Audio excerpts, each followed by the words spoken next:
Gak usah pusing orang mau bilang gak setuju kalau orang tua boleh bahagia juang sama rasa yang jalan jangan mohon jangan berubah terima kasih tak apa.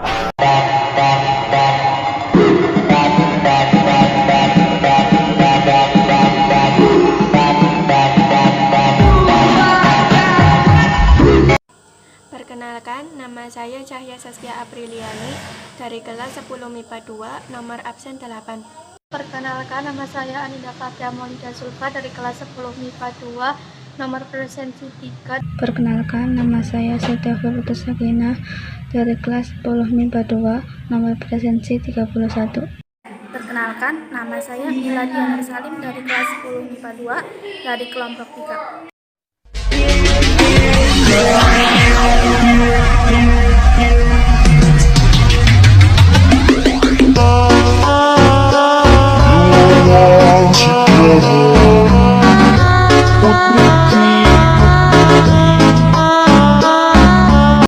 Assalamualaikum warahmatullahi wabarakatuh.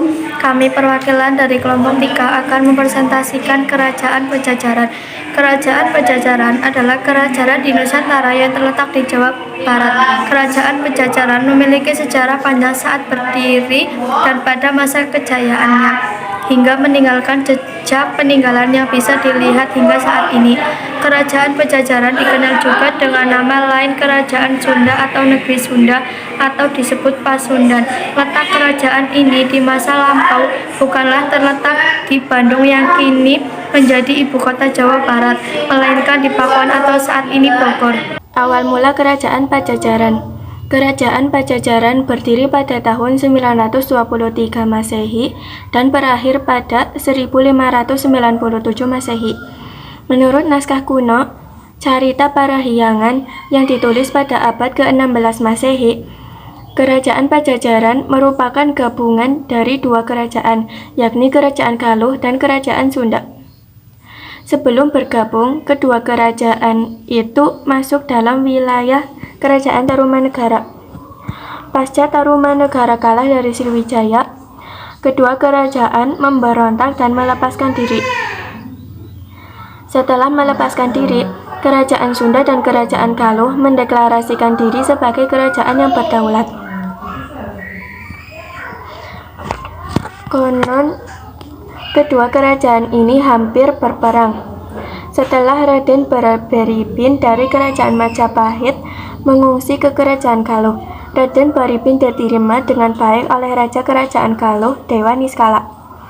Raden Baribin lalu menikahi salah satu anak dari Raja Dewa Niskala, yakni Ratna Ayu Kirana. Pernikahan ini menyulut amarah Raja Susuk Tunggal dari Kerajaan Sunda. Dewa Niskala dianggap melanggar aturan adat yang telah ditetapkan oleh peristiwa Bubat. Pertikaian kedua raja pun berhasil diredam oleh Jaya Dewata, anak dari Raja Dewa Niskala yang juga menantu dari Raja Susuk Tunggal. Jaya Dewata mendamaikan dengan memberi syarat kedua raja harus turun tahta dengan menunjuk seorang untuk meneruskan tahtanya. Raja Dewa Niskala dan Raja Susuk Tunggal sepakat menyerahkan tampuk kekuasaan kepada Jaya Dewata. Terpilihnya Jaya Dewata sebagai raja menandakan bersatunya kedua kerajaan tersebut. Jaya Dewata kemudian diberi gelar Sri Baduga Maharaja atau lebih dikenal sebagai Prabu Siliwangi yang memerintah Kerajaan Pajajaran pada 1482 hingga 1521 Masehi. Masa kejayaan Kerajaan Pajajaran. Kerajaan Pajajaran meraih masa keemasan atau kejayaan pada era pemerintah Sri Baduga Maharaja dan Prabu Siliwangi. Untuk menyejahterakan kerajaan dan rakyatnya, Prabu Siliwangi memberikan perhatian lebih pada pemuka agama. Selain itu, Prabu Siliwangi juga membuat ulang sistem pemungutan upeti.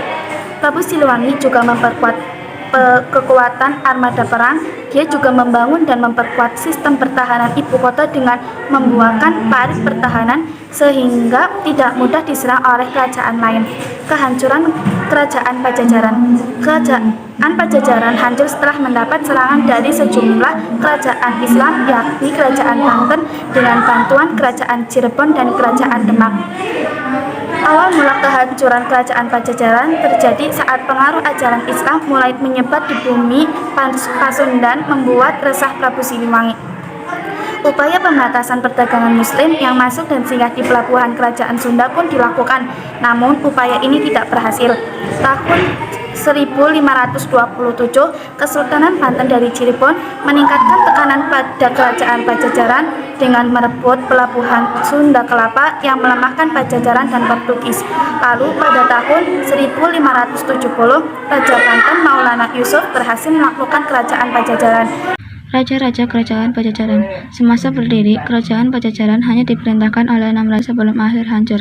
6 raja tersebut adalah sebagai berikut. Sri Baduka Maharaja atau Prabu Siliwangi pada tahun 1482 sampai 1521 Masehi.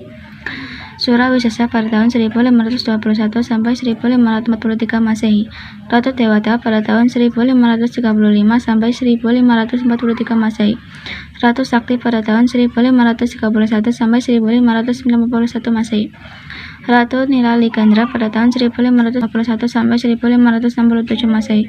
Ragamulya pada tahun 1567 sampai 1579 Masehi. Peninggalan Kerajaan Pajajaran.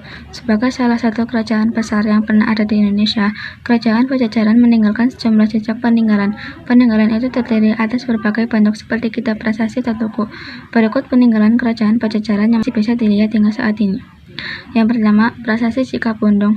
Yang kedua, Prasasti Pasir Tatar. Yang ketiga, Prasasti Sunda Portugis. Yang keempat, Situs Karangmulyan.